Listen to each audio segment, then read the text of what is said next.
Assalamualaikum warahmatullahi wabarakatuh.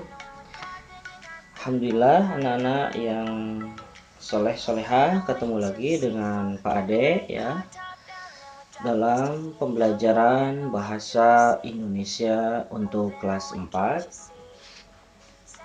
Pelajaran bahasa Indonesia ini menggunakan buku dari Erlangga, yaitu Erlangga's Right Point Series untuk bahasa Indonesia. Baik, anak-anak yang soleh dan solehah, coba perhatikan ya. Kita akan masuk ke beberapa tema, yaitu bahasan tema itu kita akan membahas 3 tema. Yang pertama, mencermati gagasan teks visual. Yang kedua, menata informasi dalam bentuk peta pikiran.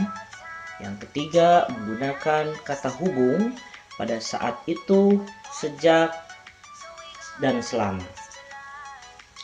Baik anak-anak, untuk tema yang pertama, pembahasan tema yang pertama, di dalam buku antum boleh melihat di halaman 9 ya, tentang mencermati gagasan teks visual.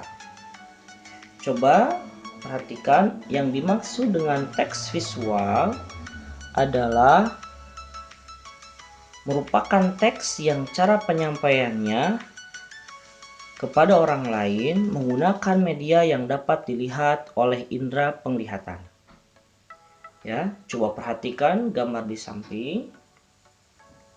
Ya, di nomor 3 itu apa yang kalian perhatikan?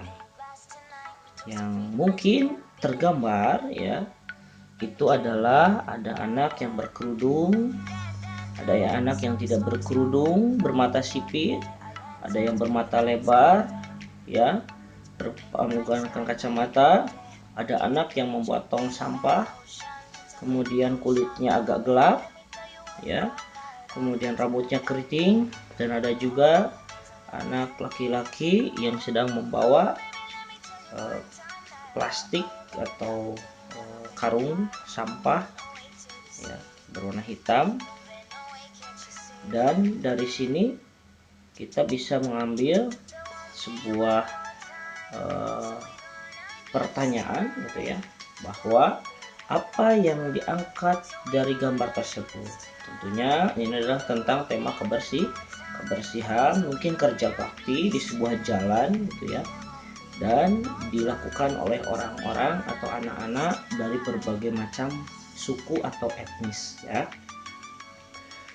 atau dari berbagai macam agama juga. Yang kedua, apa yang diceritakan pada gambar tersebut? Sedang melakukan kerja bakti bersih-bersih di jalan. Kemudian yang ketiga, peristiwa apa saja yang mendukung alasanmu? Itu ada orang yang membawa, anak yang membawa sapu, pengki, ada yang memungut sampah, ada yang membawa kantong sampah, dan lain sebagainya. Maka dari mencermati gagasan teks visual dari gambar ini, maka bisa kita ambil pelajaran ya dari gambar ini adalah beberapa anak dari berbagai suku bangsa mengikuti kerja bakti untuk membersihkan jalan. Nah, dari sinilah dibuat gagasan pokoknya ya. Di teks yang nomor 7 itu ada yang diarsir warna hijau menjadi apa ini? Beberapa anak dari berbagai suku bangsa mengikuti kerja bakti untuk membersihkan jalan. Kemudian yang warna oranye adalah gagasan pendukung. Meskipun mereka berasal dari daerah yang berbeda, mereka tetap bekerja dengan sukacita. Kemudian perbedaan suku, agama, atau warna kulit tak jadi masalah bagi mereka. Mereka tetap saling membantu satu sama lain. Nah, ini dari gambar ini kita bisa menyusun gagasan pokok dan gagasan pendukungnya. Baik anak-anak yang soleh dan soleha, cukup paham ya? Maka kita lanjut ke tema pembahasan berikutnya, yaitu menata informasi dalam bentuk peta pikiran. Ya, nomor 1, apa yang disebut dengan peta pikiran gitu ya? Kalian bisa membacanya Informasi merupakan kabar atau berita tentang sesuatu. Agar lebih mudah, kita dapat menyusun informasi yang kita dapat dengan menggunakan peta pikiran, atau bahasa kerennya, bahasa Inggrisnya adalah mind map.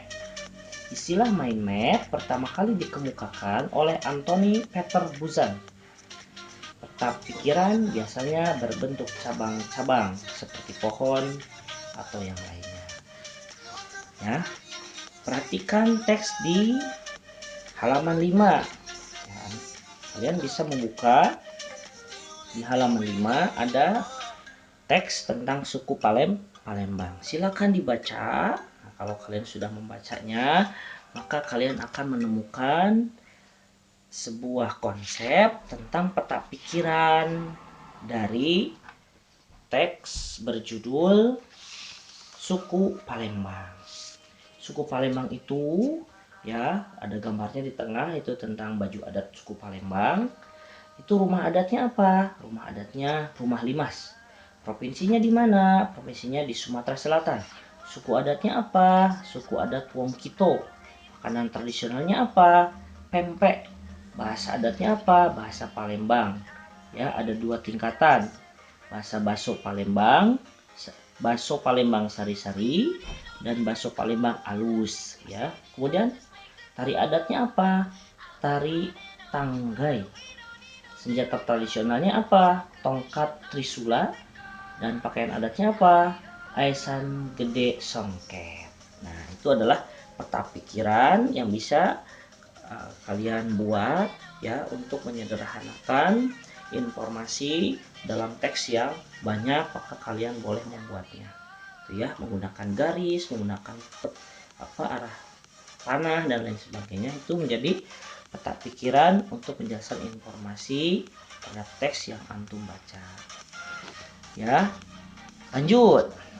Karena sudah tadi ya tentang peta pikiran, maka kita pembahasannya ketiga itu menggunakan kata hubung pada saat itu, sejak, dan selama.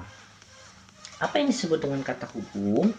Kata hubung adalah kata tugas yang menghubungkan kata, kalimat, atau paragraf. Kata hubung pada saat itu, sejak, dan selama merupakan kata hubung yang menandakan hubungan waktu. Jadi waktu yang bersamaan dengan peristiwa-peristiwa yang dijelaskan di dalam teks tersebut. Ya. Dalam sebuah teks terdiri atas beberapa paragraf yang saling berkaitan. Paragraf tersebut juga disusun oleh beberapa kalimat yang saling berhubungan. Keterhubungan antar kalimat atau paragraf itu dihubungkan oleh kata hubung. Ya, silakan kalian perhatikan contoh paragraf ini ya.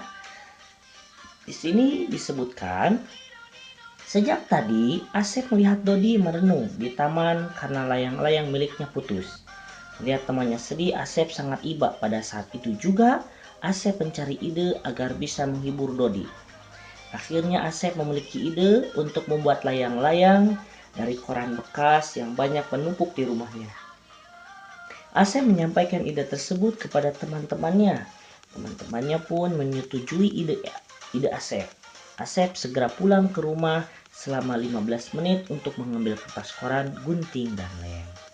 Maka kalimat atau kata yang diberi warna biru itu adalah kata-kata hubung, kata penghubung yang menghubungkan satu kalimat ya dengan kalimat selanjutnya yang berkaitan dengan waktu yang masih sama atau waktu yang tidak berbeda, yaitu tentang menggunakan kata hubung pada saat itu, sejak, dan selama. Ya, sudah paham semuanya? Baik, kalau sudah paham, baik, ini bagian dari evaluasi ya untuk di tema yang pertama ya, itu tema indahnya kebersamaan. Maka silakan kalian mengerjakan latihan ulangan tema 1 halaman 12 sampai 14, hanya bagian A dan B saja ya, yang bagian C tidak usah. Silakan dokumentasikan hasilnya ya, kerjakan dengan penuh tanggung jawab. Mudah-mudahan antum atau kalian semua ya mendapatkan informasi dan pemahaman yang lebih baik lagi. Baik, Anak-anak yang soleh dan soleha, terima kasih atas perhatiannya. Sampai jumpa kembali di pembelajaran berikutnya. Ya, penutup. Wassalamualaikum warahmatullahi wabarakatuh.